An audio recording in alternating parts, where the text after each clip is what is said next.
दूसरी बार उत्तर प्रदेश की कमान संभालने के बाद मुख्यमंत्री योगी आदित्यनाथ पहली बार बनारस पहुंचे हैं। अपने 2 दिन के दौरे पर मुख्यमंत्री योगी आदित्यनाथ थोड़ी ही देर में जिले के अफसरों के साथ वाराणसी में चल रहे विकास कार्यों की समीक्षा बैठक करेंगे। इसके अलावा पुलिस अफसरों के साथ वाराणसी में कानून व्यवस्था का भी जायजा लेंगे। सीएम योगी कल वाराणसी में नेपाल के प्रधानमंत्री के स्वागत की तैयारी का भी जायजा लेंगे। वहीं अपने वाराणसी दौरे के दूसरे दिन मुख्यमंत्री योगी नेपाल के प्रधानमंत्री की अगवानी भी करेंगे और दिन भर नेपाल के प्रधानमंत्री के साथ मौजूद रहेंगे। तो मुख्यमंत्री योगी आदित्यनाथ वाराणसी के 2 दिवसीय दौरे पर पहुंचे हैं और अब से थोड़ी देर बाद वो अधिकारियों के साथ बैठक भी करेंगे। जो विकास कार्य चल रहे हैं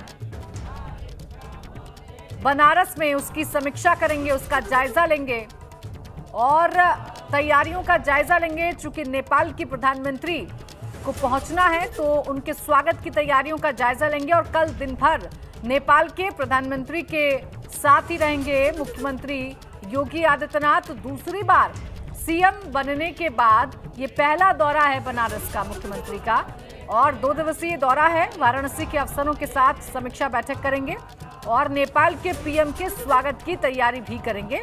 रविवार को मुख्यमंत्री नेपाल के प्रधानमंत्री की अगवानी करेंगे, उनके साथ रहेंगे। 2 दिवसीय दौरा है वाराणसी का और इस दौरान वो समीक्षा बैठक करेंगे, विकास कार्यों का जायजा लेंगे।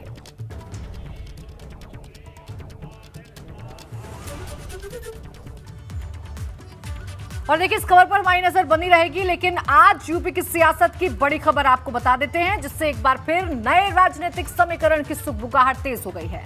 इस खबर से एक बार फिर मुलायम परिवार में अखिलेश यादव और शिवपाल यादव की दरार सामने आ गई है। पहली बार अखिलेश के चाचा शिवपाल यादव की है जिन्होंने राजनीति की बिसात पर बड़े सधे हुए अंदाज में चलते हुए नए सियासी संकेत दे दिए हैं। तो दूसरी खबर अखिलेश यादव की है जो चाचा शिवपाल यादव की नाराजगी की खबरों के बीच आज दिल्ली पहुंचे और अपने पिता मुलायम सिंह यादव से मुलाकात की। लेकिन सबसे पहले बात करेंगे शिवपाल यादव। भतीजे अखिलेश यादव से नाराजगी की खबरों के बीच आज उनके चाचा शिवपाल यादव ने नए राजनीतिक संकेत देते हुए ट्विटर पर पूर्व डिप्टी सीएम दिनेश शर्मा के साथ मुख्यमंत्री योगी आदित्यनाथ और प्रधानमंत्री नरेंद्र मोदी को फॉलो करना शुरू कर दिया है। शिवपाल यादव के इस कदम से अब उनके भाजपा में शामिल होने की चर्चाओं को और हवा मिल गई है। आपको बता दें कि विधानसभा चुनाव के बाद से लगातार शिवपाल यादव की अखिलेश यादव के साथ नाराजगी की खबरें सामने आ रही हैं। ऐसे में पहले मुख्यमंत्री योगी आदित्यनाथ से मुलाकात और अब उन्हें और प्रधानमंत्री को ट्विटर पर फॉलो करके शिवपाल यादव ने उत्तर प्रदेश में नए सियासी समीकरणों के संकेत दे दिए।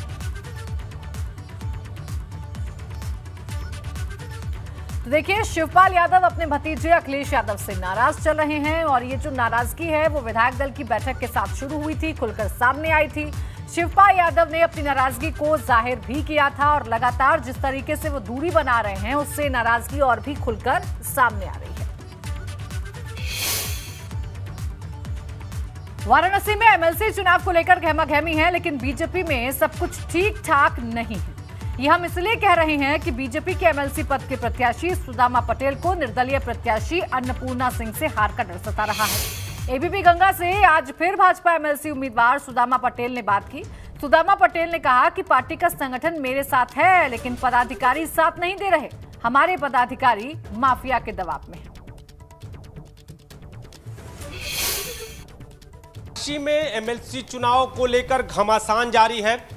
एबीपी गंगा खबर दिखाता ही नहीं है बल्कि उस खबर की तह तक जाता है और एक बार फिर हम यहां के एमएलसी पद के बीजेपी प्रत्याशी सुदामा पटेल के पास पहुंचे हैं। हमने आपको लेकर आपके बयान को दिखाया और जो सामने वाला जो माफिया तंत्र है आपने उस पर भी आरोप लगाए कि ऐसी स्थितियां हैं। तो क्या चल रहा है वाराणसी की जो एमएलसी की सीट है उसे लेकर भारतीय जनता पार्टी के खेमे में क्या चल रहा है?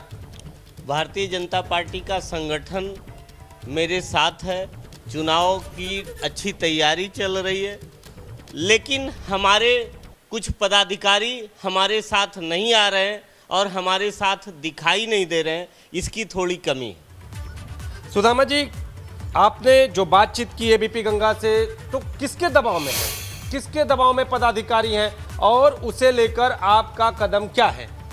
लाजमी है कि यहाँ एक अपराधी किस्म के लोग यहीं बनारस जेल में बंद रहेंगे, तो हमारे पदाधिकारी भी दबाव में रहेंगे। लोगों को डर है कि ऐसे लोगों के सामने लड़ने के लिए कोई हिम्मत नहीं करता है, तो पदाधिकारी प्रचार करने से भी कहीं न कहीं हिचके। सवाल यह है कि आपको बीजेपी ने प्रत्याशी के तौर पर उतारा, अब पदाधिकारी आपके साथ नहीं खड़े हैं, तो क्या लग रहा है कहां कमी रह जा रही है? कमी आपकी ओर से है, संगठन की ओर से है, पदाधिकारियों की ओर से है, या उनके दबाव का परिणाम है? संगठन तो मेरे साथ है। संगठन चाहता है कि मोदी जी का क्षेत्र है, यहाँ चुनाव जीतना जरूरी है। डॉक्टर सुदामा पटेल जब चुनाव मैदान में आए हैं तो चुनाव जीतने के लिए आए हैं, इसलिए संगठन तो साथ है, लेकिन पदाधिकारी थोड़े दबाव में है, इसलिए पदाधिकारी दिखाई नहीं देते हैं। अब थोड़ा जब सुब्रत पाठक जी यहाँ 5 दिन 6 दिन रेगुलर पर बैठेंगे वाराणसी में, तो हमारे समझ से पदाधिकारी भी साथ चलेंगे। आपने सुब्रत पाठक का नाम लिया, कल तक तो नहीं बैठ रहे थे, अब कैसे, क्या हुआ, उसके बाद क्या हुआ? नहीं, उससे पहले भी एक दिन आए थे, बैठक लिए थे, उनको जिम्मेदारी 1-2 दिन पहले ही मिली है वाराणसी के लिए, तो बैठक लिए फिर गए हैं और 1 दिन 2 दिन में तैयारी करने के लिए सभी विधायकों को टास्क दिए हैं, ब्लॉक प्रमुखों को टास्क दिए हैं। उतनी तैयारी करने के बाद वो कल आने के लिए तय।